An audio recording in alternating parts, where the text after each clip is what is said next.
Say the word, not buy every single copy of Little D in existence. Do it, my child. YugiNoNo. King prepare! Alright guys, so this is a video that's gonna be a lot different than other videos on my channel, but it's a video that I've been thinking about making for quite a while now, because I see so many people all the time taking this game way too seriously. Like, I just want to tell everybody to Chill out. Don't get me wrong, Yu-Gi-Oh is very fun and very competitive, but I feel like some people just get sucked in way too deep into it. And don't get me wrong, I have been one of those people. There have been phases in my Yu-Gi-Oh career where I took competitive Yu-Gi-Oh very seriously. And that really started with Necros, but I had a really good reason to be competitive with Necros because I spent so much money on that deck, so I had a real legitimate reason there to get good at Yu-Gi-Oh because I just sunk all that money into that deck, and why sink all that money into a deck if you're not gonna win? And that's not the only deck that I've sunk money into, although it definitely was the most expensive so far. So like I said, this is not gonna be my normal style of content. I do have some top fives and stuff planned for you guys this week, and probably even a skit if I get it all done. And I also have my updated Cyber Dragons to show you. But in this video, I want to talk about things that you could do outside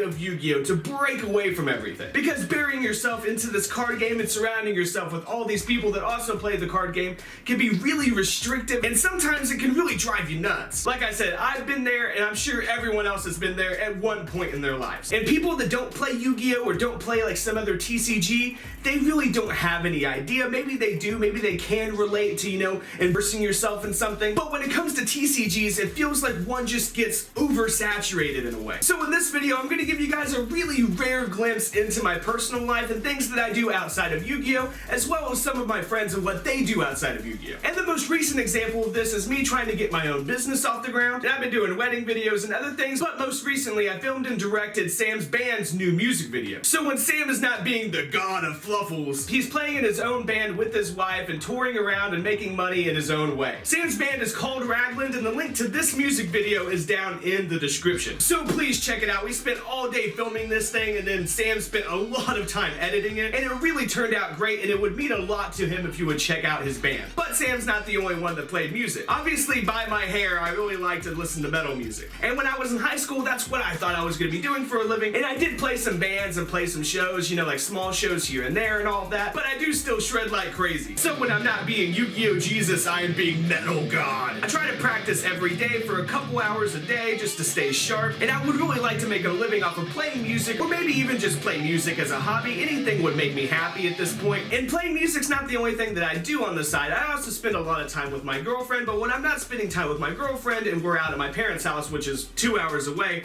I do a lot of fishing with my dad. And I mean a lot of fishing. Being outside and fishing and relaxing and maybe drinking some beers is something that I've always liked doing ever since, you know, high school, and even before that. I've been fishing with my dad and my grandpa and my great-grandpa since I was a kid, and it's something else that I'm really proud to be good at because it's something that, you know, you can feed yourself with, obviously, but it also feels really good to do well at another hobby besides Yu-Gi-Oh. And another member of our team, Blake, he sells cars, and he's really damn good at it. And not only does he sell cars, but, you know, we're friends on Facebook, so I have to see all of his, like, car bullshit in my feed all the time. So not only does he sell cars for a living, but his hobby outside of Yu-Gi-Oh is actually, you know, spending money and racing and doing all of that stuff. So yeah, guys, this is a video that I wanted to do because, you know, I feel like it's important to get away from the game and just, you know, free your mind sometimes, or maybe, you know, get away from the game most of the time, because, you know, this game is really fun, but it can also be really restrictive on your social life and everything, and your other hobbies and your other passions. So what I'm saying here is that it's very important to embrace other things in your life and go out and live life and not spend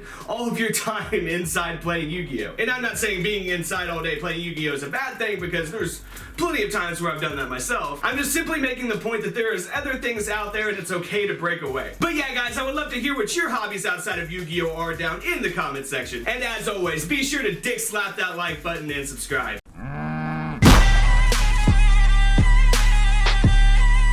Subscribe.